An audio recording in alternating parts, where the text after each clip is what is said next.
qui puisse décider, trancher. Et enfin, le mandat que vous m'avez démocratiquement confié est un mandat de 5 ans, et je l'exercerai pleinement jusqu'à son terme. Ma responsabilité exige de veiller à la continuité de l'État, au bon fonctionnement de nos institutions, à l'indépendance de notre pays et à votre protection à tous.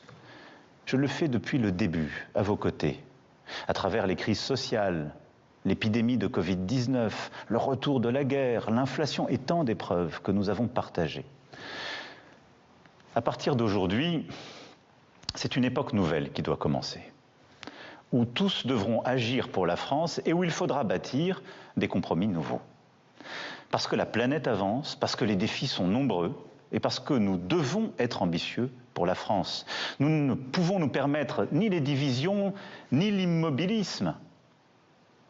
C'est pourquoi je nommerai dans les prochains jours un Premier ministre. Je le chargerai de former un gouvernement d'intérêt général, représentant toutes les forces politiques d'un arc de gouvernement qui puisse y participer ou à tout le moins qui s'engage à ne pas le censurer. Le Premier ministre aura à mener ses consultations et former un gouvernement resserré à votre service. Sa priorité sera le budget. Une loi spéciale sera à déposer avant la mi-décembre au Parlement et cette loi temporaire permettra, comme c'est prévu d'ailleurs par notre Constitution, la continuité des services publics et de la vie du pays. Elle appliquera pour 2025 les choix de 2024.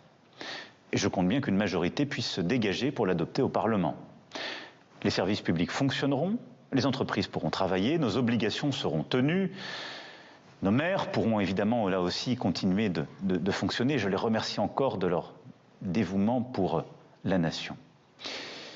Puis, en début d'année, ce gouvernement préparera un nouveau budget.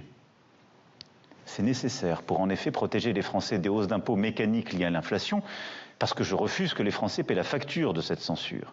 Et c'est aussi nécessaire d'avoir ce budget en tout début d'année prochaine pour permettre au pays d'investir, comme cela a été prévu, pour nos armées, notre justice, nos forces de l'ordre, mais aussi aider nos agriculteurs en difficulté qui attendaient le budget, ou venir en soutien à la Nouvelle-Calédonie. Vous le savez, je ne pourrai pas me représenter en 2027. C'est pourquoi le seul calendrier qui m'importe n'est pas celui des ambitions, c'est celui de notre nation. Au fond, celui qui compte pour vous, pour nous. Nous avons devant nous 30 mois. 30 mois jusqu'au terme du mandat que vous m'avez confié.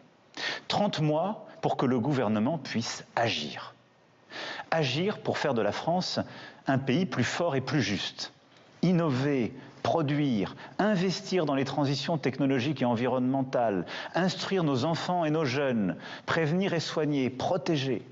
Au moment où les guerres en Europe et au Moyen-Orient nous déstabilisent, continuer de préparer nos armées, mais aussi toute la société, et agir pour la paix. Avoir une France plus forte dans une Europe plus forte, plus indépendante, et prête peut-être à de nouveaux conflits, et à résister à toutes les pressions.